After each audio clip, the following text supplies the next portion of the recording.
bah, c'est encore nous, l'atelier. Ouais. Donc aujourd'hui ce sera une vidéo tuto. On va vous expliquer... Vas-y, termine. On va vous expliquer tout ce qu'il y a de basique, quoi, savoir sur le bois et comment le manipuler. Donc on va voir comment d'abord le couper, donc de différentes manières. Après le limer, comment percer du bois, du coup après comment mettre une vis autofourreuse et comment mettre un clou. Bon, par contre, ça se fera en deux parties. Donc dans cette partie-là, on va faire couper, poncer et limer le bois. Ouais. Et vous inquiétez pas, si des fois on change d'habit, c'est normal.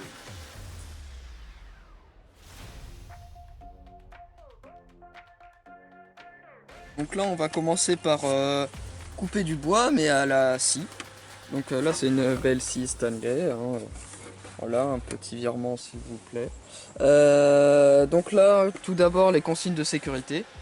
Donc si vous commencez tout seul, arrête, mettez bien des gants et faites ça avec un adulte parce que vraiment ça peut mal finir quoi si ça rip et puis hop. Ça fait comme sur mon doigt ici. Voilà, magnifique. Donc, pour commencer, nous on a un objet en bois, je sais pas comment ça s'appelle, pour que l'on coupe bien droit. Et puis je l'ai calé avec des serre-joints parce que j'ai littéralement explosé mon étau. Du coup, on coupe sur toute la longueur, de la scie. Comme ça va être plus rapide. Et ça évite de vous faire mal ou d'abîmer le bois.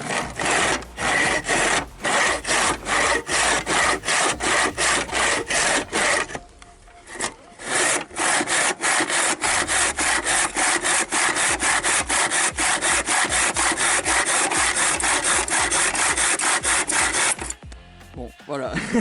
Là je fais ça vite fait mais donc pour commencer, essayez de faire avec cet outil là si vous en avez un. Sinon commencez avec une scie à métaux. Parce que ça a des dents plus petites donc c'est beaucoup plus simple pour commencer, c'est plus précis. Ouais, et après continuez. Ça coupe à deux à l'heure quoi. Oui, donc après continuez avec une scie à bois. Alors maintenant on passe à la partie outils, enfin couper avec une scie sauteuse. Wow. Voilà. Donc là c'est du plutôt bon matériel, c'est une scie sauteuse AEG. Voilà. Donc sur une scie sauteuse on a plusieurs trucs. Ça je crois, hein, si je dis pas de conneries, que c'est pour régler... Attends, regardez. Non, je crois que c'est pour régler l'inclinaison de la lame. De la lame. Mais franchement ça va pas nous être Ça ne utile. sera déjà presque pas utile. Là on a une platine, une petite roulette. Et là on a un petit trou où on est censé avoir une lame. Pour l'instant il n'y est pas. Après on a ça. Donc quand tu appuies là, ça fait bouger la lame qui est là, ça la fait sauter. Et si tu veux couper des planches de 4 km, tu fais ça et tu appuies sur le petit bouton. Et ça reste bloqué. Pour débloquer, tu rappuies là. Après avec la petite molette, tu peux bouger la vitesse de la lame. Et voilà. Alors pour les lames, bien, tant qu'on y est. Hop là. On va prendre une lame à bois. Une lame avec des gros crocs comme ça. C'est ça? Ouais. Est-ce qu'on a des lames métaux? Je crois que c'est des bleus. Ça c'est une lame à placo. On n'a pas de lame à bois. Enfin, ah si, là j'en ai une. Si, c'est une lame bleue. Attends, j'ai une lame avec un bas bleu. On va vraiment passer 3 heures sur cette séance là. Voilà, avec des toutes petites dents. Donc ça, ouais, ça a des petites dents. Donc ça, vous pouvez couper du bois avec. Ce sera comme une scie à métaux. Ce sera 40 ans. plus long mais plus précis. Et mais par contre, l'inverse, ça fonctionne pas. Hein. Si vous essayez de couper du métal avec une scie à bois. Ouais, avec une scie à bois ou avec une lame de scie sauteuse à bois, et vous verrez, ça fonctionne pas, ça va tout déchirer, ça va abîmer, il faut faire mal. Alors, avant, les consignes de sécurité. je m'en occupe, t'inquiète. Ok. Je m'en occupe. Avant tout ça, pour couper, il faut une lame. Donc, il faut mettre la lame dans la scie.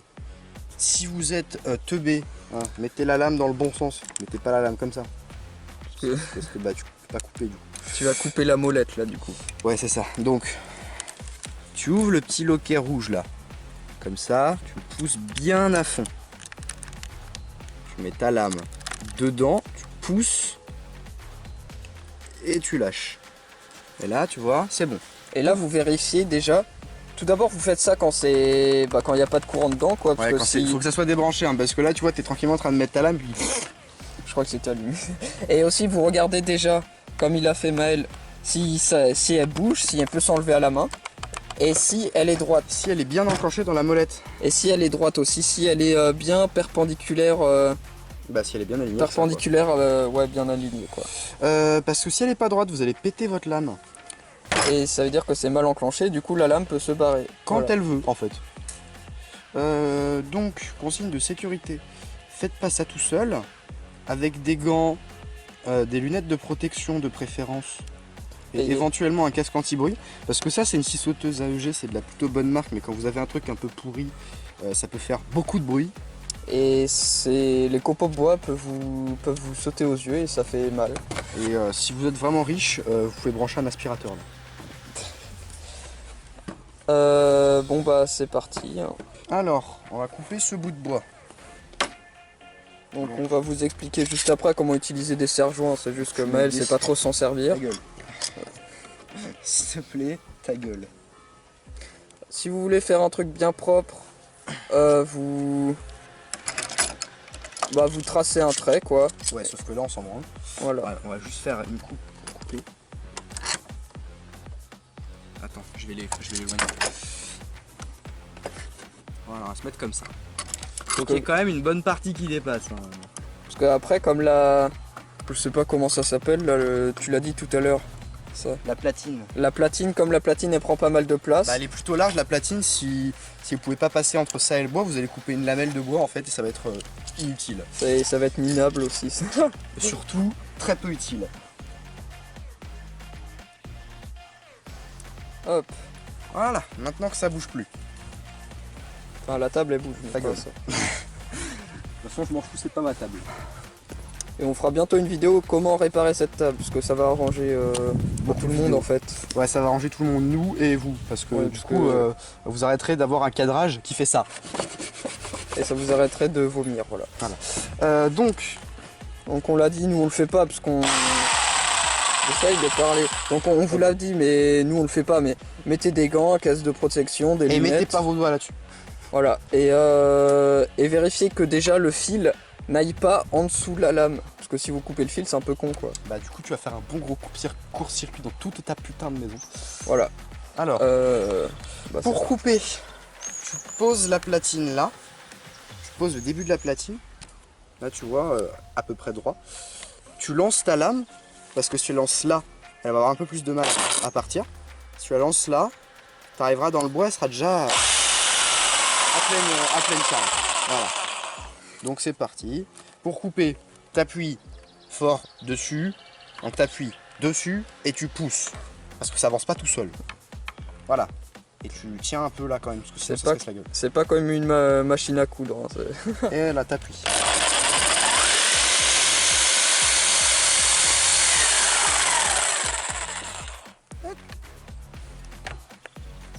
En plus on a une belle lame toute neuve qui fait des belles coupes. Et qui coupe très vite. Donc là pour rendre le bois plus beau, plus lisse, et ben on va voir tout de suite là pour comment limer et poncer du bois. Alors donc là on va voir comment limer du bois, donc avec des limes classiques de la préhistoire, quoi, voilà. On va pas se mentir. Donc déjà là je vais vous apprendre à comment utiliser un serre-joint. C'est pas pour limer le truc, mais c'est toujours utile, quoi, quand on a pété son étau. Ou quand on n'a pas. Alors en fait là vous allez serrer. Il y a un gros truc de colle, c'est dégueulasse. Vous allez serrer contre le bois. Et après vous allez tourner ça dans le sens des aiguilles d'une montre. En fait tu le vises, quoi. Voilà, donc vous vissez, puis là ça tient. Alors, donc c'est parti. Hein. Vous mettez le bout de bois là, du coup, près du bord pour utiliser un serre-joint. Merde, désolé pour le cadrage, je me suis pété la gueule. Comme on l'a dit avant, on va réparer notre table dans une prochaine vidéo. En plus elle fait mal ta table. J'essaye de cadrer sans trop bouger, elle fait mal. Hein. Donc là, on met les serre-joints. Alors, question lime, il y a plusieurs types de crans. Déjà, quand vous commencez, vous faites ça avec des gants, parce que ça n'a pas l'air, mais vraiment, ça peut vraiment vous exploser la main. Enfin, vous déchirer la peau, je sais pas quoi, je ne vais pas entrer dans les détails. Donc là, on est plutôt sur des gros crans. Donc ça, ce sera vraiment pour faire le gros du travail. Après, là, ce sera des plus petits crans. C'est pour faire du travail pas minutieux, mais un peu moins brut. Et puis ça, c'est pour entrer plus dans les détails. Donc là, il y a un côté rond. Je sais pas à quoi ça sert. En fait, toi, t'es le genre de mec qui dit alors tu vois, tu sers comme ça de la lime et tu sais pas t'en servir en fait. Bon, et aussi il y a du papier de verre. Donc ça, c'est vraiment pour que ce soit tout doux, tout lisse. Ça, vous êtes pas, enfin, si vous voulez faire un travail vraiment tout minutieux, et ben vous pouvez l'utiliser. Pareil, il y a différents types de papier de verre, mais voilà. Ouais, sauf que genre le papier de verre, personne l'utilise comme ça quoi. Ouais. Alors, donc, pareil comme la scie, vous prenez la lime. Du coup, moi je prends la plus grosse là pour le début. Pour les débuts, vous prenez toute la longueur de la lime. Et puis si là je veux faire un arrondi, vous faites le gros du travail avec la grosse lime.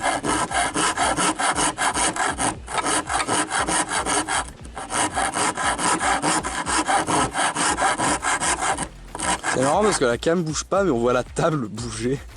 Ah. Alors après vous prenez la seconde lime, enfin vous êtes pas obligé de l'utiliser, mais sincèrement moi je l'utilise soit en premier, soit j'utilise celle-là, ou soit j'utilise celle-là, enfin elle lime tous les deux à peu près pareil, mais moi voilà, j'en utilise qu'une des deux. Et après vous prenez la lime plus fine, là c'est plus pour entrer dans les détails. Donc là ça commence à être plus doux, enfin il y a moins d'échardes on va dire, avec ça vous ne pourrez pas attraper d'échardes. Et puis après vous découpez un morceau de papier de verre, et puis là vous pourrez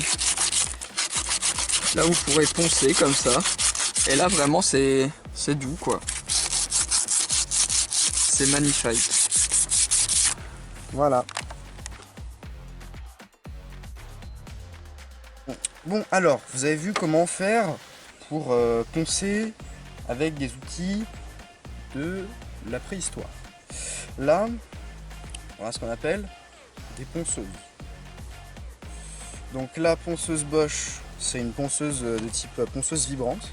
C'est-à-dire qu'on a un plateau avec du papier de verre, et le plateau il va, en fait à l'intérieur il y a un petit moteur, ça va tourner et le plateau il va vibrer.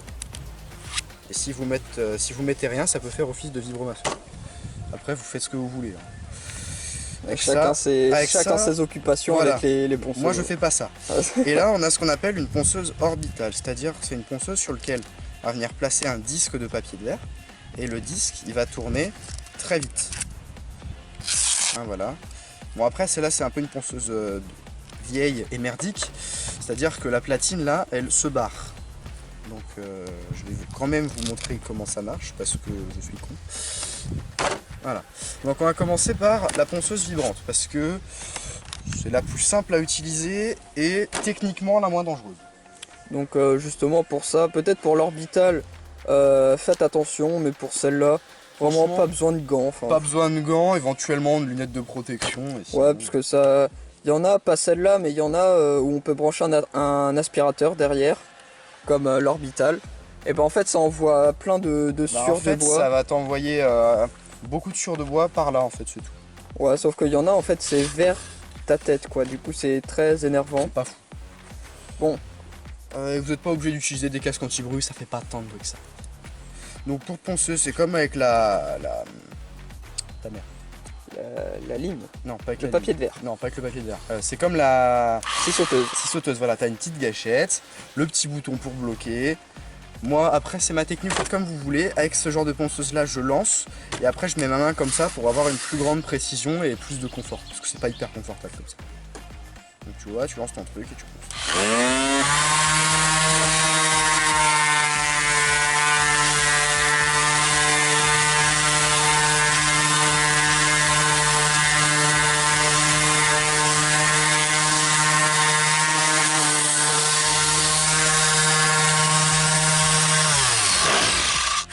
Alors le problème c'est que là j'ai commencé avec celle-là.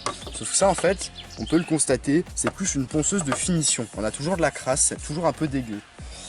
Mais parce que en fait là on prend c'est comme si on commençait à poncer un gros bout de bois avec du papier de verre. C'est Du ça. coup il faudra commencer avec la ponceuse orbitale. Bah techniquement c'est mieux. Mais quand vous avez fini, regardez là ça donne un bout de bois super lisse. Avant ce bout de bois il était exactement la même couleur que celui-là quoi.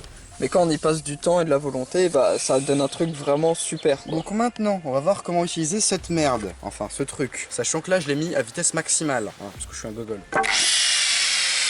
Déjà en fait, mettez des gants. Voilà, hein, j'ai voulu l'arrêter avec mes doigts, je me suis fait mal. C'est tellement puissant que regardez, si je mets un tout petit coup, ma main va partir, parce que le moteur est quand même très puissant.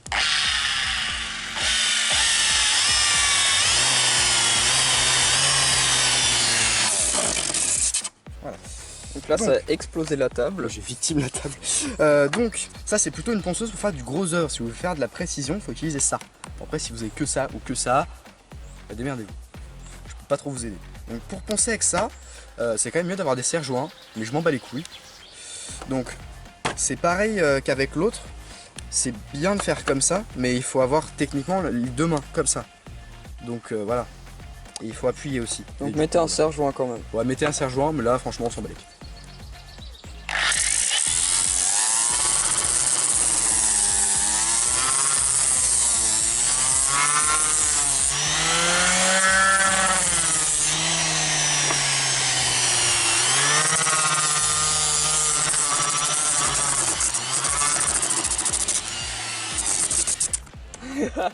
Tu galères vraiment. Donc là, regardez la différence. Mais arrête de...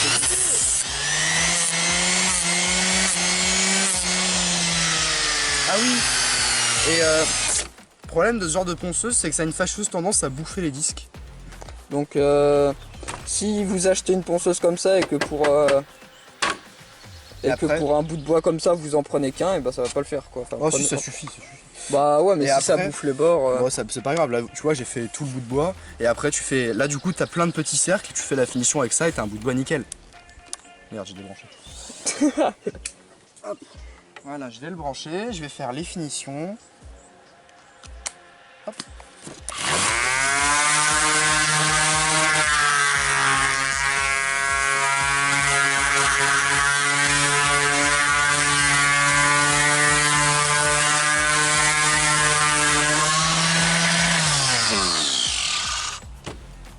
Voilà, là on a un bout de bois qui est nickel. Donc là vous pouvez voir la différence entre ça et ça. Avant c'était exactement la même chose. Et voilà, donc je pense que si vous voulez acheter qu'une seule ponceuse, je vous conseille quand même celle qui vibre, parce que l'orbital après ça fait quand même des marques de cercle. Ça fait des marques de cercle et après il faut savoir l'utiliser. Après la mienne, il y a un petit problème, c'est que le disque là il est légèrement voilé, du coup elle saute, regarde. T'as encore débranché, t'es vraiment... Attends, en fait on a qu'une prise donc je fais comme je peux, hein.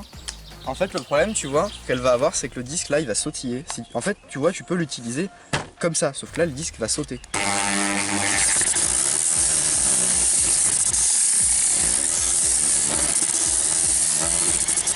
Ça va te faire beaucoup de marques de cercle, c'est pas ouf. Et ça creuse vachement le bois, ça attaque beaucoup plus. Après là on est sur du gros grain, si tu veux du grain fin c'est pas mal non plus. Voilà, c'est un grain vraiment... Bien hardcore.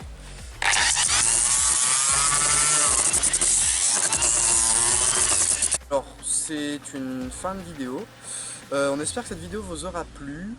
N'hésitez pas à lâcher un pouce bleu, un commentaire, un abonnement comme d'habitude. Prochain épisode, samedi prochain 13 h, hein, notez bien au cas où ça vous intéresse. Donc ouais, on va essayer de faire tous les samedis à 13 h. On va essayer de poster une vidéo par samedi. Voilà. Bon, si on y arrive. On va éviter de partir en mode vidéo obligatoire tous les samedis. S'il n'y a pas de vidéo samedi à 13 h, ne nous emmerdez pas. M'envoyez pas 8000 messages sur Instagram, ça sert à rien. Ouais, 8000, je suis pas sûr, comme il y a 30 vues. Ta gueule. Bon, salut, Ciao. samedi prochain. Ouais.